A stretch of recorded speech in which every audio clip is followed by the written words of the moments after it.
नमस्कार साथियों, आप सबका पुनः स्वागत है श्रद्धा वेद पुराण में। तो आज हम लोग डिस्कस करेंगे श्रीमद् भगवद गीता अध्याय 11 श्लोक अर्थ 12। इससे पहले हम लोगों ने अध्याय 1 से 10 तक के सभी श्लोक अर्थ सरल हिंदी भाषा में दोनों ही चैनल श्रद्धा एस्ट्रो ज्योतिष, श्रद्धा वेद पुराण में अपलोड कर दिए हैं।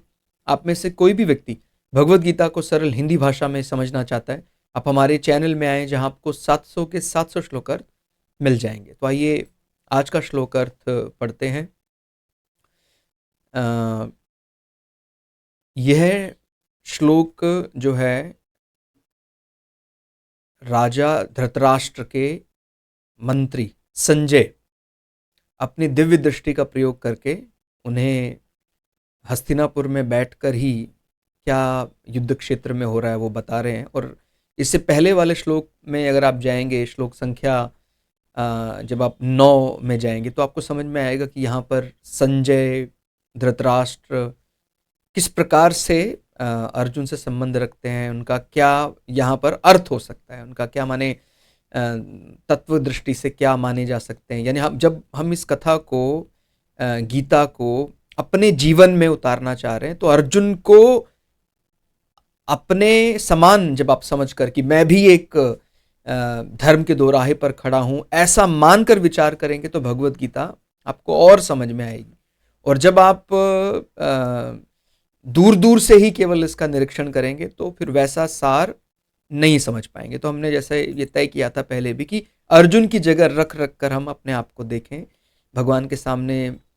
हम एक अर्जुन के समान यदि योद्धा हैं तो हमारे यानी जीवन जो जीने का तरीका है वो नहीं अगर हमें समझ में आता तो हम किस प्रकार से भगवान से संशय समाधान ले रहे हैं।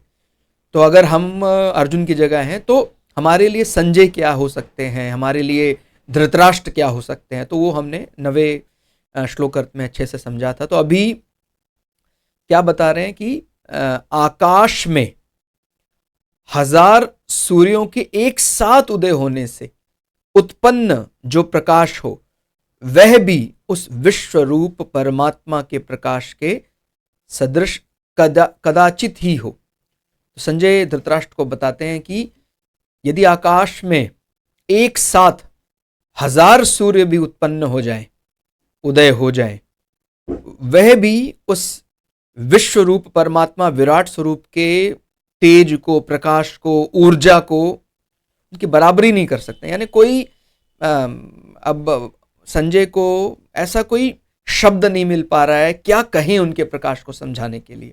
जैसे अगर हम संसार में बात करते हैं तो हमारे ऊर्जा का जो मुख्य स्रोत है हम सूर्य को ही मानते हैं। हमारे सब प्रकार की ऊर्जा सूर्य के प्रकाश से ही ग्रहों में प्रकाश जाता है। आकाश में जो हमें नक्षत्र दिखाई देते हैं, हम चंद्रमा है, चंद्रमा को भी सूर्य का प्रकाश ही चमकता है। यानी हमारे धरती पर हमारे जीवन के प्रमुख कारण में हम तारे के प्रकाश को या किसी ग्रह के प्रकाश को या चंद्रमा के प्रकाश को मुख्य कारण नहीं मानते। ऊर्जा का स्रोत, वो तेज, वो तो सूर्य से ही आता है।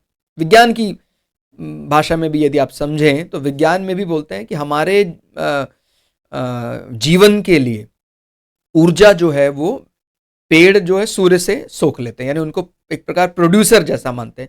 और वही ऊर्जा को फिर हम आगे उपयोग करते हैं, फिर आगे ही वो श्रृंखला जिसको बोलते हैं फूड चेन वो चलती है। तो उसमें भी विज्ञान की परिभाषा के अनुसार भी प्रोड्यूसर तो हम मानते हैं कि पेड़ पौधे हैं, लेकिन उनको ऊर्जा देने वाले कौन है?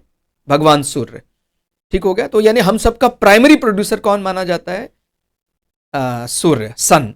तो उस दृष्टि से भी, और ज्योतिष में भी बोलते हैं सूर्य को आत्मा का कारक, यानी हमारे तेज का, आत्मबल का कारक सूर्य को माना जाता है। तो इसीलिए संजय ने सूर्य के प्रकाश को परिभाषित किया कि भाई कोई तारे का या कोई नक्षत्र का या चंद्रमा का प्रकाश नहीं, हजारों सूर्य भी एक साथ आ जाएं, जो हमारे एक सूर्य से कितना प्रकाश हो जाता है, एक सूर्य का दिव्य प्रकाश, और उस सूर्य का भी कुछ ऊर्जा ही हम ग्रहण करते हैं। मैंने आपको पता होगा ये जो जब सूर्य धरती को गर्म करते हैं तो वो कुछ प्रतिशत है उनका, और वही कुछ प्रतिशत हमें हमारी जीवन श्रृंखला यानी फूड चेन को चलायमान रखने के लिए आवश्यक है। तो कहते हैं अगर वो एक सूर्य कितना प्रकाश दे रहा है, कितना ऊर्जा दे रहा है। अगर ऐसे 1000 सूर्य आ जाए तब भी वो उनके विराट स्वरूप के ऊर्जा के स्तर का, तेज का बराबरी नहीं कर सकते हैं। ठीक हो गया। तो थोड़ा और सरल करके समझे, इस धरती पर हम सबका ऊर्जा का मुख्य जो स्रोत है वो सूर्य ही है। आध्यात्मिक और विज्ञान की परिभाषा के अनुसार भी सूर्य का ही को ही ऊर्जा का प्रमुख स्रोत माना गया है।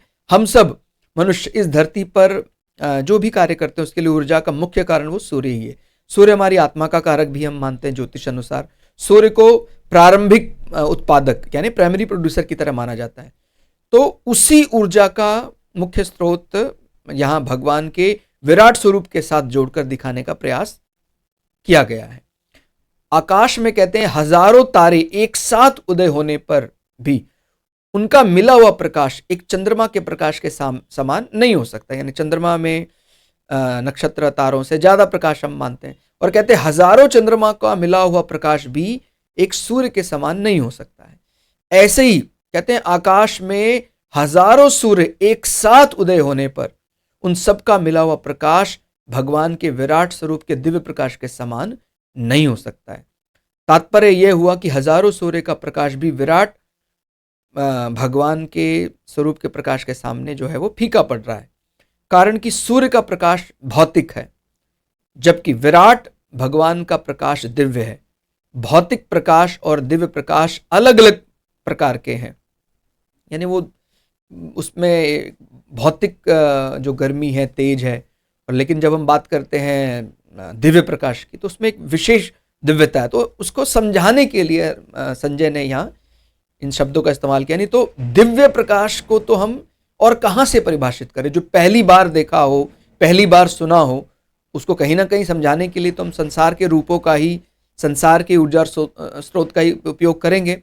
तो संजय ने कहा कि भाई ना तो वो कोई तारे जैसे, ना कोई सैकड़ों हजारों चंद्रमा जैसे, वो तो हजारों सूर्य से भी ज्यादा अद्भुत उनका तेज है, प्रकाश है, ऊर्जा का स्तर है। तो आप समझ सकते हैं कि किस प्रकार का विराट स्वरूप का तेज रहा होगा। तो भौतिक प्रकाश और दिव्य प्रकाश अलग प्रकार के हैं, तो लेकिन सांसारिक जीवों को समझाने के लिए संजय ने भौतिक प्रकाश का प्रयोग किया। तो एक प्रकार से उस अलौकिक तेज को अर्जुन के सामने जो भगवान ने प्रकट किया, संजय ने धृतराष्ट्र के सामने उस अलौकिक तेज का वर्णन करने का प्रयास किया। तो इस श्लोक अर्थ में फिलहाल इतना ही। श्लोक अर्थ आपको कैसा लगा कमेंट करके जरूर बताइएगा। मिलते हैं अगली वीडियो के साथ, तब तक के लिए जय श्री भगु पराशरा, जय श्री शुक्राचार्य, नमस्कार।